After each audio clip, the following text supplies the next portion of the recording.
All right, so recording is on. Good evening. Welcome. Thanks for joining tonight. I'm Tom Stewart, nurse practitioner and mindfulness coach, mindset coach, not mindfulness, although I do utilize mindfulness at times. I just want to welcome everybody to tonight.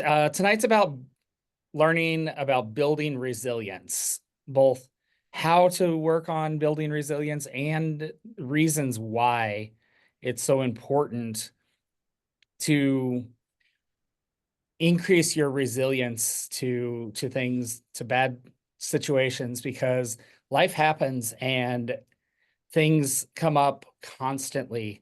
That's just a provision of being alive and being human, is that we are going to face tough times. So we're going to explore this on both a personal and a professional growth level. So first of all, the definition for resilience is the ability to adapt, recover from, and grow stronger in the face of adversity, stress, or trauma. And it involves maintaining psychological well-being and equilibrium despite those challenges and setbacks. So resilience allows individuals to bounce back from difficulties and continue moving forward with determination and optimism.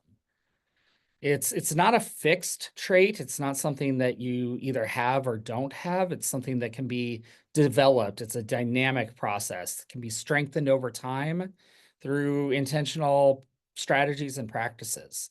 And so tonight we're going to talk about a few of those strategies and practices to build resilience. So as healthcare coaches, our healthcare professionals and coaches, the ability to bounce back from challenges directly impacts our vitality, our well-being, and the quality of the care and relationships that we provide with others. So we'll be using a framework I've developed that I'm calling the NURSE framework, NURSE, as the majority of my individuals that I work with are nurses. I thought that this was a clever use of an acronym to work with our content tonight. So let's go ahead and get started. N, or the first letter, is going to be nurturing our self-care. So self-care is not selfish, it's essential. And it's so many different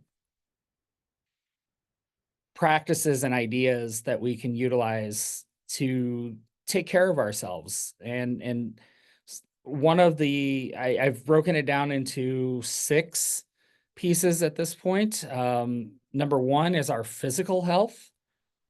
So we want to take time to prioritize getting regular exercise, a balanced nutrition, and adequate sleep whenever possible. I know that's one of my personal challenges, and so that's why I wanted to lead off with this, is because this is an area in which I know that I have some ability to grow, to build my own resilience. So getting your exercise, your nutrition routine, and your sleep routine kind of dialed in will optimize our physical health, which will help with nurturing our self-care and therefore building resilience. Step number 2 is going to be emotional well-being. So when we practice taking time to regulate our emotions and manage our stress, these pieces can build up our emotional well-being, which allows us to become stronger in the face of challenge. So a few of those techniques for the stress management would be things like a mindfulness practice, daily affirmations, just a 2 or 3 minute meditation. Usually I like to use guided meditations because I'm creative, but sometimes I can get a little rambly when I think of things on my own. And so I like to use a 2 or 3 minute guided meditation. I've got multiple apps on my phone for the use of that. My Fitbit app has some meditation practices built in. Um, Happier, which used to be 10% happier. Calm and Insight Timer. Those are a few of there's a few others that I've used before, but those are the apps that I like. And they have multiple different 1 or 2 minute meditations that are available just to quickly grab and utilize in a brief moment of downtime. So, and then harnessing our abilities to regulate our emotions. If you can control your emotions, you can control anything in your life. If you can take that moment to pause between a stimulus and your response and choose your response to be in line with your plan and your purpose, you're going to have a lot better impact than if you just let your emotions control your responses and your in your life. So the third step in nurturing your self-care is personal time. So dedicating time for activities that bring you joy.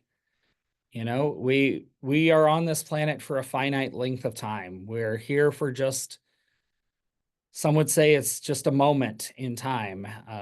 If we're lucky, you know, we get somewhere between 80 and 100 years, and the first 18 to 25 don't count because we don't know what we're doing at that point.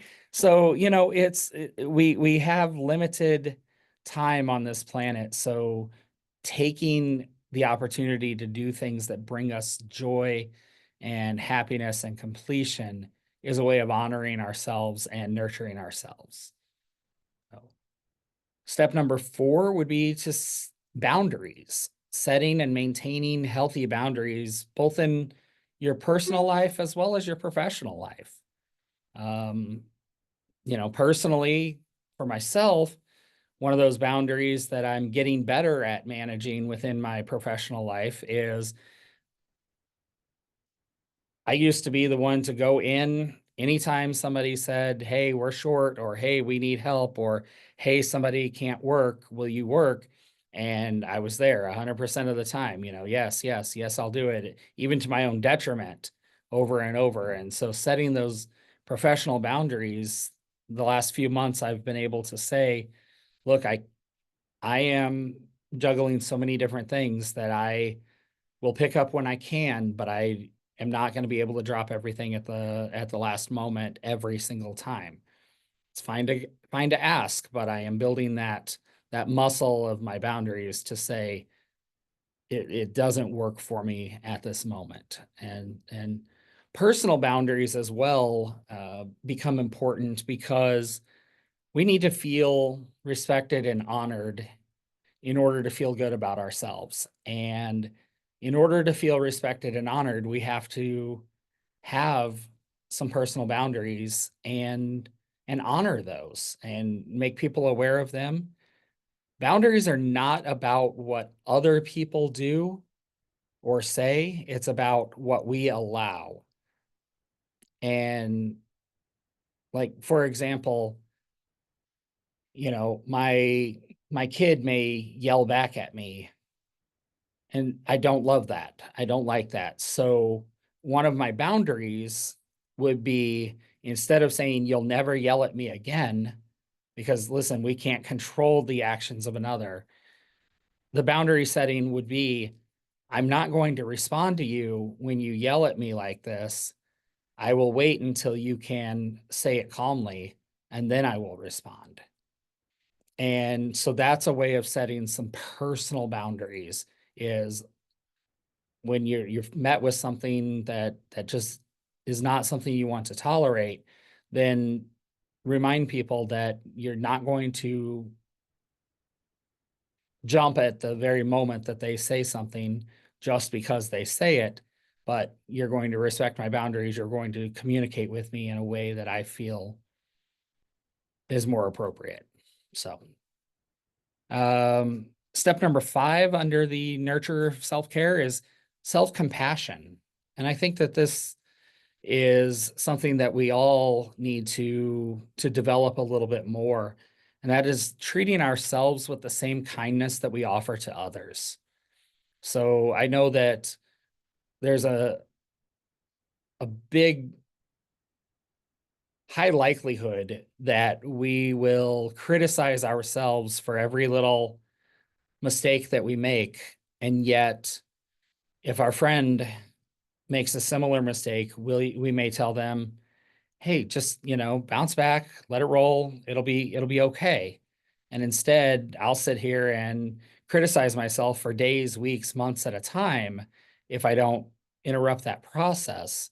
And so practicing self-compassion by treating myself the way that I would treat a friend in a similar situation has been something quite beneficial and profound for me over the last, well, especially these last 3 weeks when I've been really stressed with a chaotic work schedule and feeling sick. So I had to cancel this presentation on October 24th because I was not able to speak without hacking and coughing the entire time. So instead of getting down on myself, I practiced that self-compassion and said, look, I'm just going to take this time to develop this presentation a little bit better and deliver it when I'm healthier and able to give. And then the last piece, number 6 for nurturing your self-care is to routinely check in on how you're feeling. So a routine check-in. How am I feeling about my well-being? How am I feeling about my physical health, my boundaries, my self-compassion? Just a moment to stop and run through the list and see, is there something that I need to refocus on, redirect my attention to? And so all of these are ways to nurture our own self-care. And just remember, we can't pour from an empty cup. We can't lead, guide, coach, teach, instruct someone when we are constantly on empty. And so we need to refill our own cup, nurturing our own self-care so we have the ability, the resources to face those challenges and be resilient in the settings that we face. So that was N. Sorry, that went a couple minutes longer than I anticipated. So I'll tidy up the U, R, S, and E a little bit tighter. So the next letter, U, stands for understanding the stress response.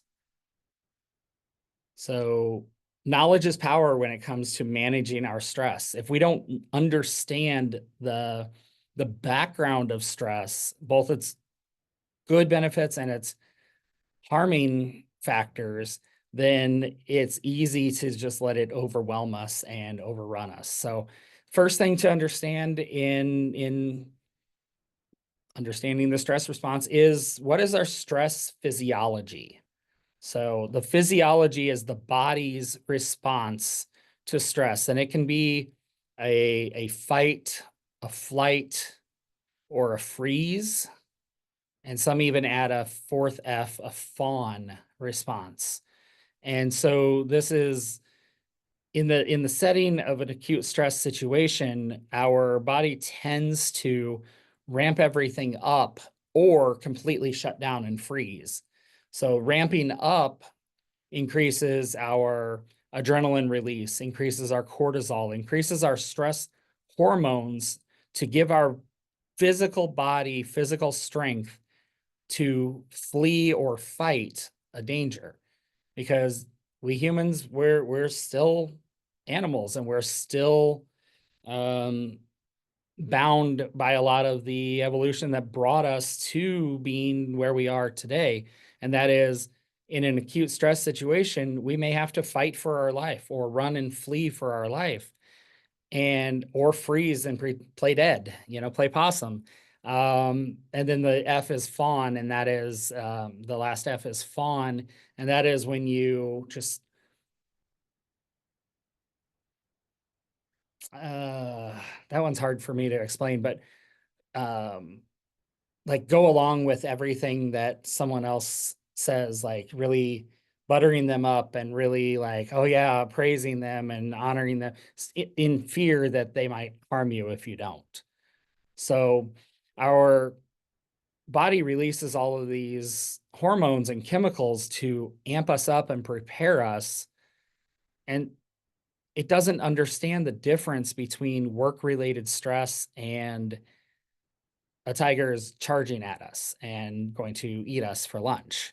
So we have to understand what our body goes through so we can work our way through this. So the second thing to understand would be our stress symptoms. You know, each of us have different personal stress indicators.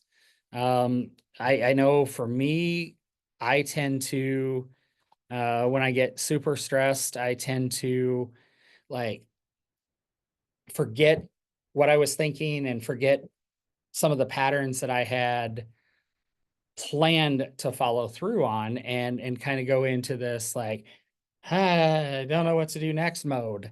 That's an indicator or a want to completely shut down mode. That's an indicator to me that I'm battling a lot of stress. These last few weeks, I was sick with bronchitis from hell and worked every other day, 24-hour shifts with my sleep schedule completely thrown off. And so my stress response was my symptoms were just extreme exhaustion and literally not wanting to do anything when I didn't have to. And so those were some of the symptoms I experienced. The third thing to understand is what are your stress triggers?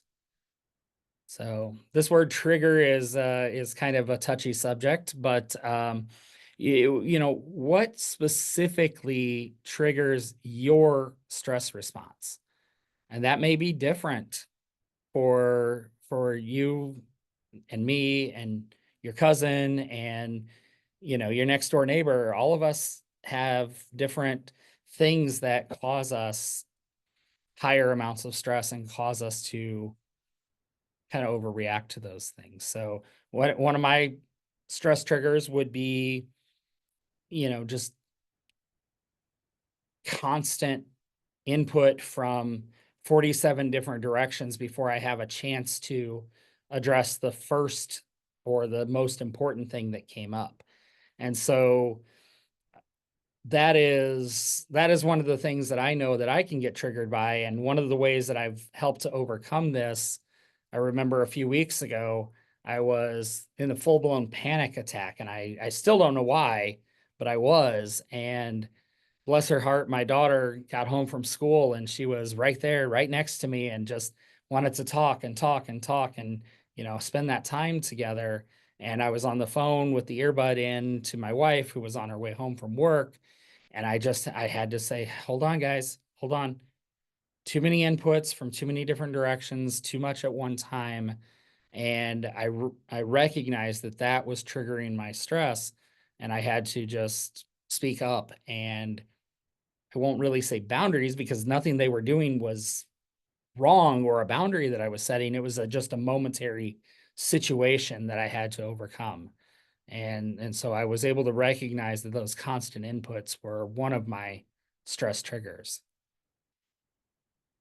The fourth thing to understand about the stress response is it's a continuum. It's a wide variety of a range that we can go from good stress called eustress, EUSTRES. Eustress would be the good stress, the things like you're exercising, and so you're putting your body under heavier movement and your heart rate is increasing. And so not all stress is bad for us. You know, you have what we call eustress, good stress is usually more of an intentional or an expected kind of stress.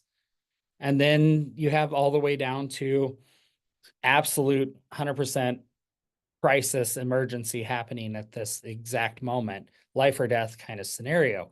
And that stress continuum ranges, and each person's tolerable range can be a little bit different. And so part of what we're talking about here in building resilience is going from a very narrow target range of what we can handle and increasing that by recognizing the different forms of stress, the way that we respond to stress, recognizing that, for example, our body has the exact same responses to excitement as we do stress. So a flip of the switch that I've heard a few people talk about that's really, really helpful is to tell yourself when you're experiencing this stress that you're excited about what's happening. You're excited about the situation at hand. And then you kind of trick your subconscious into rolling with a more positive outlook on the stress that you're facing, because the body does not understand the difference between stress and excitement. It's the exact same chemical kind of process. So number 5 would be stress management techniques. And, we've talked about some of these already. Our best weapon against these unexpected stresses in our life is to develop a toolkit that we can pull from whenever we're experiencing this acute stress. And, I just talked about mindfulness and short meditations, but one of the, most powerful things in dealing with an acute stress situation is different breathing techniques. So I'm going to have a session coming up probably in December, where we're going to talk about some of the different breathing techniques that we can utilize, that we can pull from. And I'm looking to include another coach in that conversation with us who, utilizes a lot of these different breath techniques. I'm picking up more and more as time goes on. I just don't have them all, solid to teach on it just yet.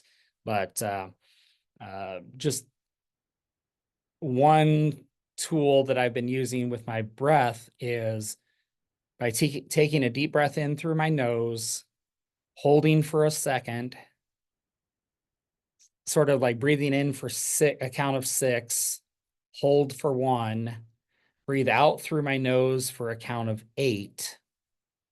And while I'm breathing in, I want to make sure that my diaphragm is expanding and filling my lungs as full as possible, all the way down to where my belly is expanding out, and then exhaling for a count of 8. And doing 2 or 3 breaths like that can just give your body a reset. It helps to shift into the parasympathetic nervous system, the more the rest and digest, rather than the sympathetic, which is the fight and flight. So, and then number 6 is the relationship between stress and performance. So some athletes are known to perform exceptionally well under stress because they train exceptionally well to perform well under stress. Sometimes you'll see them do better in final competitions than in all of the work that brought them up to that point. But likewise, I'm sure all of us have experienced a moment when we have intense stress and we are not able to perform at the level that we expect to be able to do. So I know that when I get overwhelmed and overstressed, I don't, think as clearly. I don't make the decisions as easily. I waver in my convictions from time to time. I don't like to follow all of the things that I know that I'm supposed to do, like what I'm talking about. And instead, I want to just kind of go with a freak out moment. So, how stress affects our performance is something that we need to be aware of so we can realize that when we are in these acute situations, that if we are able to shift and take those breaths and pull ourselves out of that immediate stress response, we're usually going to perform better unless we are like top-notch trained to face those stress situations at all times. And if you know what's going on, if you recognize these symptoms and these responses, then you can intervene easier and earlier in the process. So that's the U, which is understanding our stress response. R is reframe our negative experiences. So this is about changing our perspective on something.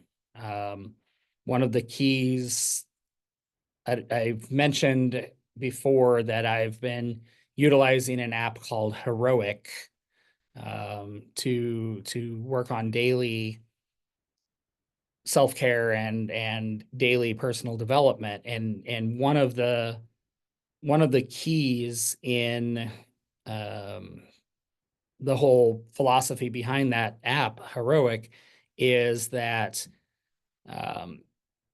life doesn't happen to us, it happens for us. And then the second piece of that is a an acronym that they call OMS, OMMS, and that is obstacles make me stronger. And so when we face a negative situation, that gives us a chance to face that and realize that it's going to stretch us and make us stronger in the process. So that's step number one for reframing our negative experiences is cognitive restructuring, which is challenging and changing those negative thought patterns using what I just talked about. The obstacles make me stronger and life isn't happening to us, it's happening for us. Those are ways of restructuring our thoughts around negative experiences.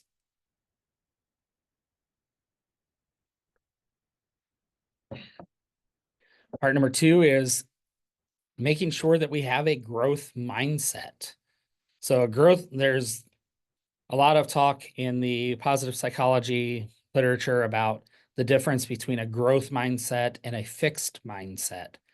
And a growth mindset is one in which you recognize or realize that you have some control over some of these processes and you can practice better habits and continue to grow over time rather than being stuck in the same kind of response all the time. And so a way that this growth mindset allows us to reframe our negative experiences is by viewing those challenges that we face, these stressful situations, as an opportunity, again, for growth.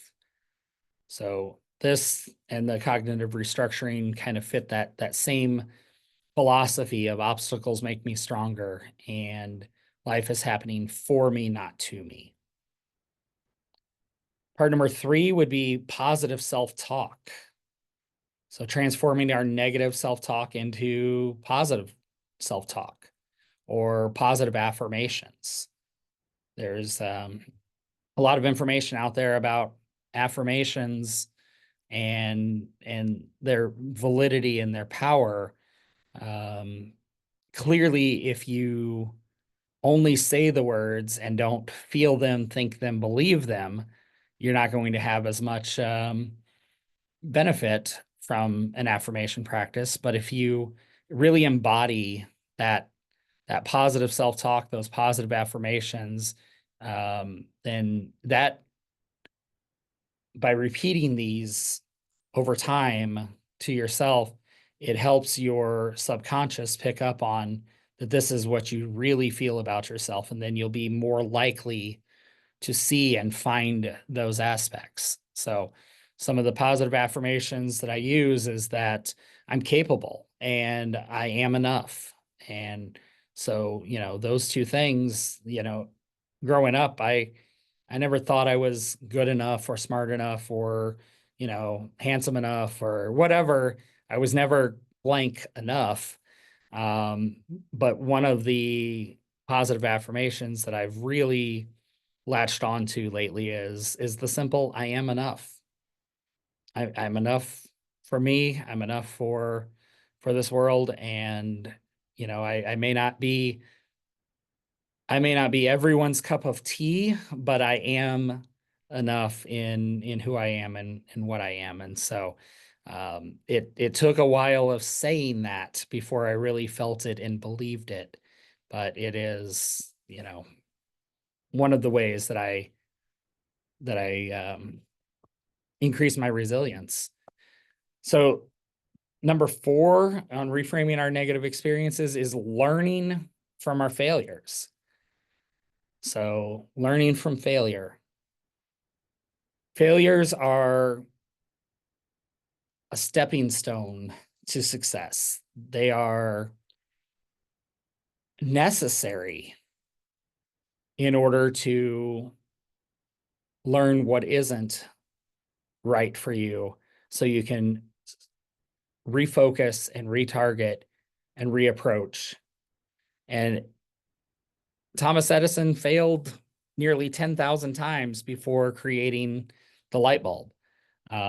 Clearly, he didn't do all of that himself. He had some people he worked with and he stole some ideas and, all of that kind of stuff. But still, 10,000 attempts to create a light bulb before he finally was successful. And so each of those failures gave him new data, new information on what doesn't work, and a new resolve to continue to find what would work. And so learning from our failures, seeing them as stepping stones to success. And if you look at every successful person, every great business person, everyone that's ever had a biography written about them, they've all had big failures and responded and rebounded from that. By realizing that you can rebound and from those failures allows you to tolerate that failure better, thus building our resilience. Number 5 is I've labeled it as perspective taking, and I don't love those words, but that was the best I could come up with.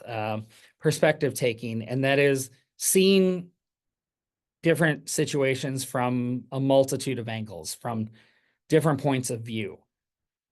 This is one thing that I've been blessed that I've always been able to do, and I know I talk a lot about the things that I've had to improve on over the years, but this has been one of my character strengths over time, is being able to see situations from different perspectives, different people's patterns, their backgrounds. One of the things I try to do in my professional career, when I talk to patients and explain medical concepts to patients, I try to figure out a way to relate it to maybe something they did in their work. So, it's not too hard to explain a clogged artery in the heart causing a heart attack to a plumber.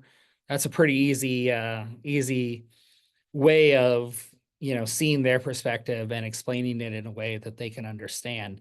But really just realizing that every experience that we see as negative can be interpreted differently. Without going into too much detail, today is the day after the presidential election and here in the United States, and the to say that the country is polarized and really, really us versus them mentality is not a big stretch. And so one of the keys and one of the things that kind of makes me more centrist, more central than either um, polarity, either extreme, is being able to take that perspective from someone else, the other side, and understand why someone thinks the way that they do and acts the way that they do. And so anyway, um, number 6 for reframing our negative experience is to develop a gratitude practice. And we've talked about this before, and I'll talk about it again because it is just it's life-changing. It is the number one thing that got me into the space that I'm in today, and that is regularly able to acknowledge the positive things in life, not just focusing on the bad. And so while I am a lot better at this than before, it comes and goes. And if I allow myself to kind of not do so great, I can struggle with this. But when I consciously recall and remember to feel grateful for all the great things in my life, and we can pull this back to what we talked about earlier, being grateful for our challenges, being grateful for those obstacles, for what it teaches us about ourselves and about our world. And so practicing gratitude, even if it's as simple as just, saying out loud, or I've got back to using a paper journal. So writing down a few things a day that I'm grateful for. And, one practice is I try not to repeat myself. I try not to say the same thing over and over. I try to stretch that muscle, that gratitude muscle, and think of other things that I'm grateful for other than, just the first 20 things that can pop into everyone's head. So reframing negative experiences can help build that psychological resilience and find our opportunities in the adversity that we face. So we've made it through N, U, and R. We've just got S and E left. So S is strengthen connections. And this is huge. Humans were not meant to be solitary creatures. We were not meant as a species to live alone and apart and be so isolated. And that's honestly one of the reasons why I believe that we're collectively in this very polarizing and very separated aspect in life right now, disconnected from everyone as a result of, well, not solely as a result, but it was certainly made way worse by having to segregate. No, oh my gosh, do you ever just blank on a word? Quarantine, the shutdown for COVID, and having to, shelter in place and be around fewer and fewer people than you're used to. And then over time, we've kind of adjusted to that as a society, but yet again, that deeper portion of our brain is not prepared for the social isolation that comes with being so disconnected. And virtual connections are wonderful. I never would have met half of the people that I interact with on a daily basis. Probably 2/3 of the people that I interact with on a daily basis, I would never have met without things like Facebook and Zoom and all of those. And it's great. I do get to strengthen those connections, but also strengthening in-person connections is powerful. So again, 6 points here under the strengthening our connections. Number 1 is our social support. it's important to build and maintain a strong social support network. We've got our, if we're lucky, we've got some family members and a few close friends.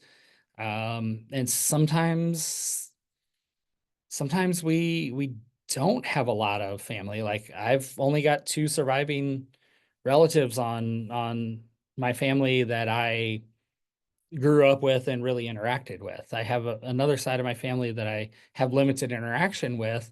But I only have two remaining family members. So my support network, my support system, um, thankfully, I've met a wonderful group of people, and I have just this amazing community that I get to interact with on a regular basis.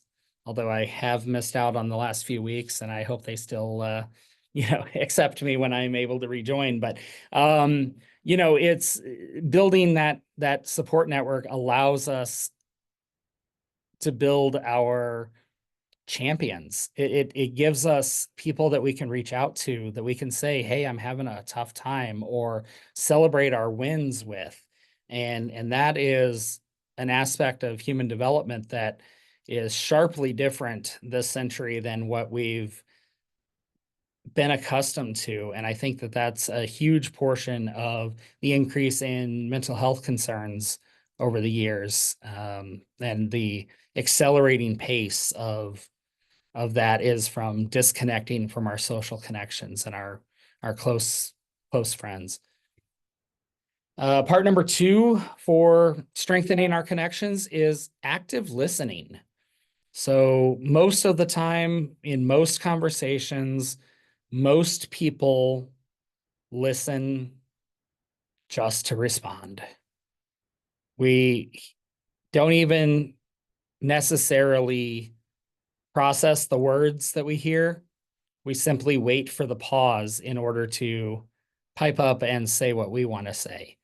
And so a way of strengthening our social connections is to listen more actively, pay attention more to what another person is actually saying, rather than developing your own response and your own thoughts about how you're going to either agree or disagree, and chime in the second that they stop. Active listening enhances your relationships. Makes you a much better communicator, because communication is not only speaking, but also receiving messages and being able to shift along the process as a result. Part number 3 is empathy building. So developing our ability to understand and to share others' feelings. This kind of goes back to the perspective taking that we talked about under the R. That is, being able to think about things from another person's perspective, understand why they have the feelings that they have, and honor that aspect of them that has those feelings, even if we don't necessarily agree with the reasons. Acknowledging the feelings and being able to, I won't say necessarily feel what they feel, but at least understand what they feel, is a way of building those better connections. Part number 4 is team building. So this is really important for the workplace, for, especially those nurses who work bedside care still, or even worse, in middle management. Team building, fostering that positive dynamic between other members of your team. So I remember when I started as a nurse, I had come from an EMS background. I had come from a paramedic background. So I always had another team member. I had another person that I worked with, and sometimes 2 or 3 people. And we, really developed that team dynamic, usually we knew what each or the other was going to do, especially if we'd worked together for a while. And when I came to nursing, I felt like it was a very isolated environment. I took care of my patients, my nurse colleagues took care of their patients. Occasionally, we would help each other do a lift or a turn or a move or verification on a medicine that was necessary. But then we'd go back to our own silos. And the best I ever felt as a bedside nurse was when I worked with a particular team, a same group of people. We worked the weekend option night shift on our ICU, and there were a core 6 of us, and we worked together for years, and we really became a solid team. And as one would drift off and leave and another would come in and replace, a lot of that is not the same anymore. People don't stay in those jobs for, sometimes people don't stay in the same unit for more than 6 months or a year. And so you might, in a year's time, if you stick around in one place, you might work with, 2 or 3 times as many people as you would have in the past. So being able to find those teammates that you can relate to and build a relationship at work where you help each other, where you learn about each other's lives, where, those things are critical and a great way of strengthening your connections and thus able to strengthen your resilience to handle those tough times, those tough moments on the unit. You've got your friend that you can say, hey, I really need a hand. Give me some help. And it flows better, it works better when you've developed that personal relationship rather than simply, oh, you're the one working next to me. Here, come here, please. Part number 5 is conflict resolution. So learning skills on how to navigate disagreements constructively. So especially yeah, well, I won't say especially, but definitely in working healthcare, you are going to find people with differing opinions, differing um, ideas, and disagreements will come up.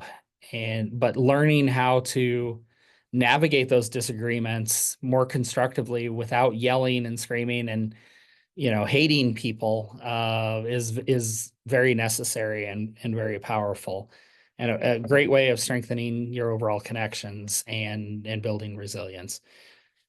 Last point in the S is community engagement. So, participating in organizations or community groups or, an outreach, a way of basically team building outside of your person you work next to all the time. This is one thing that we've gotten away from a lot of. There used to be a lot of volunteer organizations and clubs and things like that people belong to, and as we've gotten busier and busier, we don't maintain those memberships as much. One thing that I've joined that I'm enjoying is Toastmasters. So it's a small group, but I get to know the people a little bit better, and so strong connections can provide emotional support, diverse perspectives, and a sense of belonging, all of which can help you build your resilience. Last piece is E, for establish goals and purpose.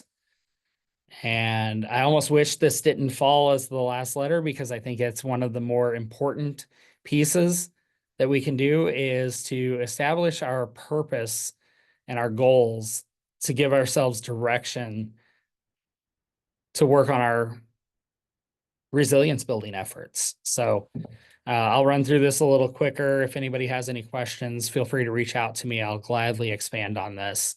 So under establishing goals and purpose, we've got goal setting. So the SMART acronym is utilized by a lot of people. in setting goals, and that is to make your goals specific, measurable, achievable, realistic and relevant, and time bound.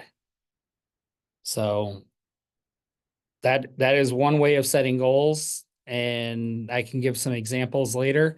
But another way is to completely like moonshot goals and then believe that it's possible. And you may not hit your moonshot, but you're going to get a lot closer, rather than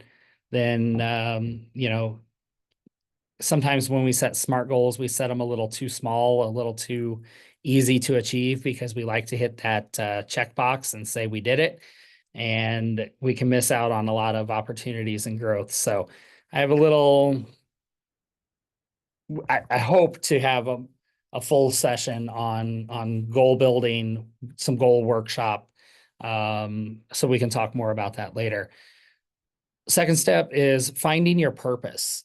Connect with your core values and the reason for choosing your profession, for choosing what you're doing.